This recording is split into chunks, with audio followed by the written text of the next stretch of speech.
Right guys, we're going to have a little bit of fun and I'm going to take you along. Right, okay, let me tell you exactly what it is we're going to be doing today. So, we have, if you remember, I made these ones not so long ago, and these were the ones that actually came about by mistake. I put the resin into the mould and then waited for some time before I put the alcohol inks in. I think I waited a little too long actually, but yeah, I put the alcohol inks in and I did see that the inks weren't really dispersing and spreading like they usually do. So I had a feeling that the resin was becoming a little too thick, but I still decided to leave it after I put the inks in because that's just the way I make my pieces. So I went upstairs, got distracted, waited a little bit too long, or maybe a lot too long, and realised I left them in there for too long, and I came down, tried to stir them, and it was impossible to stir them. The resin was just too thick, so I thought that they were going to be a loss. So what I decided to do as a last resort was just get some different pokey things and start poking loads of holes in there. I know I risked scratching the mould doing that, but luckily that didn't happen. So yeah, I did that, put them back in the oven, the resin oven, and decided to cure them and just wait and see what was going to happen. And these little pieces happened. Because the resin was so thick, when I was poking through, it was really pushing the colours into the other colours, and really giving an absolutely gorgeous result. These ones here, a little pair of earrings that came out of this, absolutely fantastic that I was able to get that in there. Sorry, it's difficult to hold up and show you guys because they're going to slip off in my hands. So I managed to get a pair of earrings out of it. But now, today, what I want to try and do, and theoretically this should be quite simple, I want to try and recreate it, but this time doing it on purpose. So what I'm going to do is just mix up some resin a second in a shot glass. Now, I'm not too sure exactly how much it is I'm going to be putting into here. Let's have a look. So I'm thinking maybe if I think we possibly might just have a little bit life left in these heart moulds. Let's just get that little bit of muck off there, like that. We don't want anything contaminating our awesome pieces that we are about to make. So I'm thinking maybe doing the two hearts, possibly a circle, a half circle, and maybe the smaller half circle. So if I do 2 pumps of the A and 2 pumps of the B, and we'll see what we can get out of that. So I'll just pump these out a second, guys. Okay. Now because the weather's just getting slightly colder, I might run the hairdryer over this. I haven't been doing it lately actually. I've been managing to just rid the bubbles by just spraying it with some isopropyl, and obviously when it goes into the resin oven that helps the bubbles disperse also. So where's my little thing I use? Here we go. I've showed you this before guys, but it's absolutely fantastic. It's just one of the shaker moulds that broke off, and I couldn't actually get that piece out, but it's not a problem because that acts as a stabilizer anyway. So what I do, look, is I just sit my resin pot in there, and then when I'm blowing that with the hairdryer, let's just move this mould out of the way a second guys. When I'm blowing that with the hairdryer, it doesn't move around everywhere because it's on the silicone mat for one, and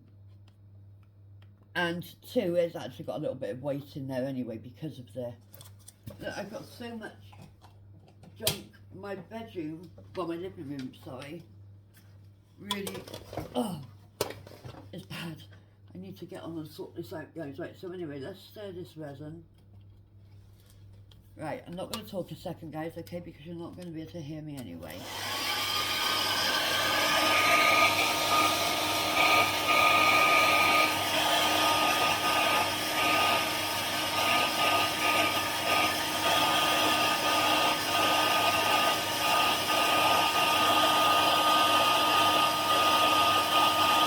As the resin becomes thinner, it becomes easier to stir anyway.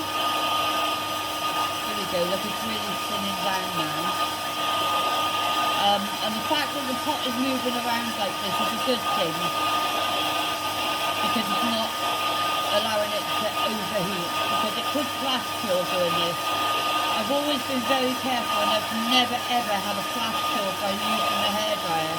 I've had 2 flash kills before in the past, but it's never because I've been putting heat on it. It's just, I think I put too much resin into the pot that I've been using to stir it, or into the mould that I'm using, and it's just too deep and it flash kills because I haven't used a deep pour. I've never used a deep pour actually, not yet. I want to. I want to make a table actually, guys.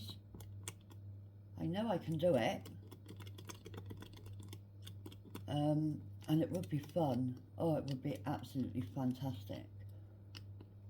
I'm thinking steampunk. But not actually covered in steampunk like my pieces usually are. I'll be more subtle. But yeah. Something I need to tick off the bucket list is making a table. Right then, so there's that mixed up there. So let's get this mould back out. And as I said, we're going to fill up these hearts. Now I'm going to leave a little bit of space at the top once I put the resin in, so we can put a backing on at the end, because when I put the black backing on last time, really made the pieces pop, like beautiful. I mean, I'm wearing one of them right now. Let me see if you can see. Look. With the black backing on there, absolutely fantastic. Beautiful. So yeah, anyway, let's pour this into the moulds, like so. There we go, there's that one there. And then we do that one there.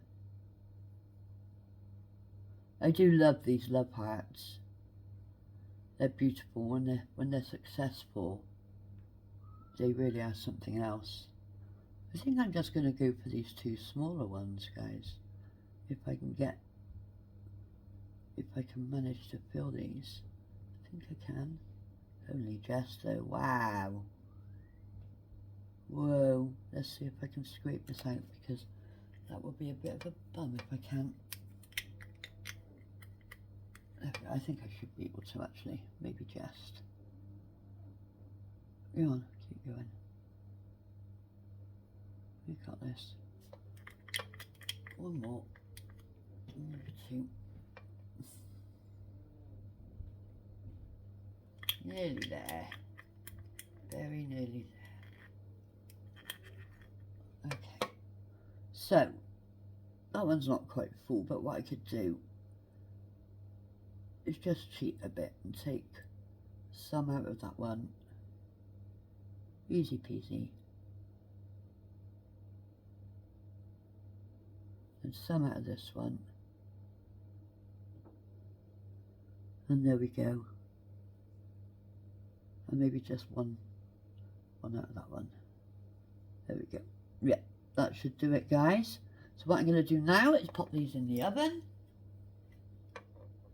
Let these cure for probably, I'd say, around about half an hour, because I want these nice and thick. I don't actually want the ink to sink as such, or not sink very much anyway. Right, so we're going to let those cure.